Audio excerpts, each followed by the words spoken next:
The top analysts of the Foreign Intelligence Service of Ukraine forecast an intensification of the fuel crisis in the temporarily occupied Crimea this winter of 2025 to 2026 due to the region's dependence on supplies from the Russian Federation and the lack of its own oil refining capacity. Experts warn that the consequences heighten risks for other occupied territories and may affect the overall stability of the region, says Merza media outlet.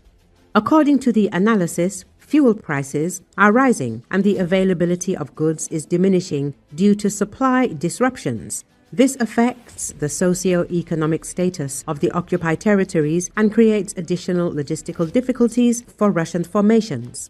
The fuel shortage has affected at least 20 regions of Russia, including the temporarily occupied territories of Ukraine. At the same time, the cost of petroleum products is rising across the country. According to data from the St. Petersburg International Commodity and Raw Materials Exchange, on September the 17th, the price of AI-92 gasoline rose to over 73.2 thousand rubles per ton, which becomes a historic maximum.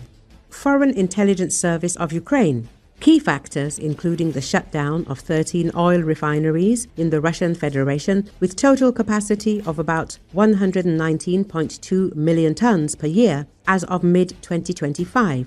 This forces the government and oil companies to revise maintenance schedules to increase domestic gasoline supply and reduce the deficit. The reduction of inventories in rail networks also plays a role. High interest rates and tightened financing conditions do not allow regional operators to build up sufficient reserves, leading to the closure of certain gas stations. Also mentioned are internal constraints from key state-owned companies Rosneft, Lukoil, Gazpromneft, Surgutneftgaz, and Tatneft, which prefer their own networks over dispatching fuel to the market. In the short term, particularly in the winter of 2025/2026, intelligence expects further pressure on the socio-economic state of the Russian Federation, increasing dependence on fuel imports from Belarus, Kazakhstan, and China, and additional logistics risks, especially for the needs of the occupying formations. Their actions show signs of criminal offences provided for by Article 345 of the Criminal Code of Ukraine, threat or violence against a law enforcement officer, and Article 194 of the Criminal Code of Ukraine's deliberate destruction or damage to property. The respective reports have been sent to the National Police, Foreign Intelligence Service of Ukraine says. In the Crimean region, there has also been a rise in fuel prices. According to local human rights defenders, by the end of August, the A95 gasoline cost about 70.79 rubles per litre. Now, it is about 72.27 rubles per litre.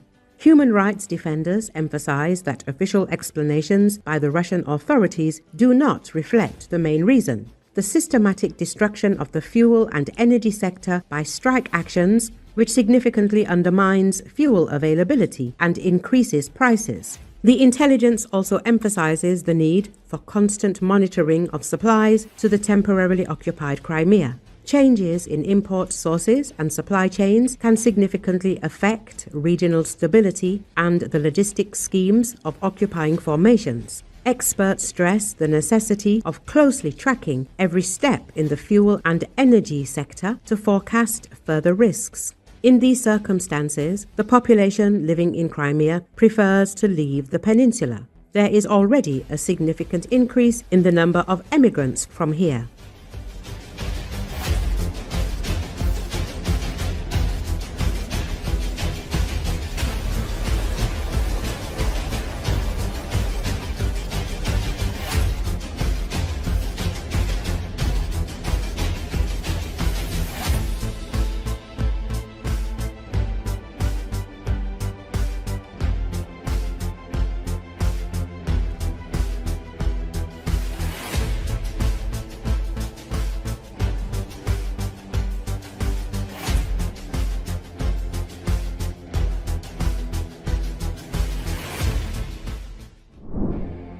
Troops from various countries gathered for a ceremony on Friday in an army unit in Bucharest as NATO's Southeast Command Center marked 10 years in Romania.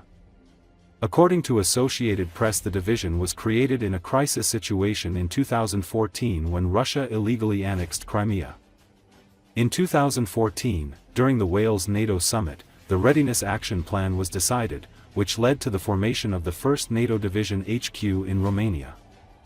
The Russian aggression against Ukraine started in February 2014. Crimea was annexed by Russia in March same year. Lieutenant Gen. Jeremy Bennett, Deputy Commander of the Allied Land Command headquartered in Izmir, said an upcoming military exercise would send a clear signal. The southeastern flank is not fragile. It is a fortress.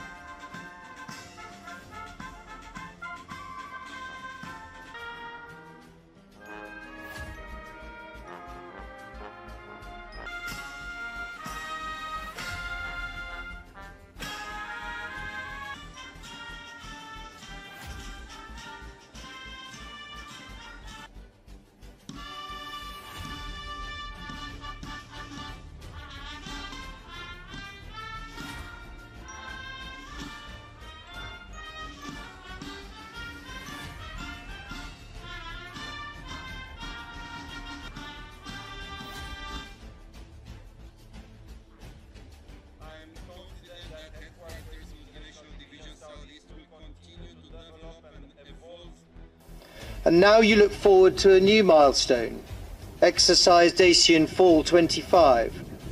In just a few weeks, 9 NATO nations will deploy more than 5,000 troops and 800 vehicles across Romania. This will not be a parade, but a demonstration of NATO's ability to move, to sustain, and to command multinational forces under realistic combat conditions. It will test your networks, your logistics, and your leadership.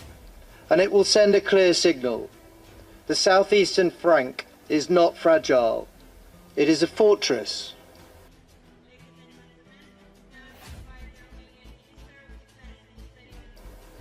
A few days ago, NATO launched Eastern Sentry, a multi-domain activity designed to strengthen our eastern flank against the threats of today, including drones, hybrid intrusions, and airspace violations.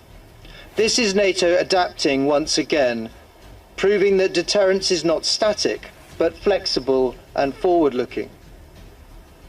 Your own motto, Semper Vigilantes, always vigilant, could not be more fitting. It captures your purpose, it captures your daily discipline, and it connects this division directly to NATO's broader effort to remain watchful, adaptable, and ready in every domain.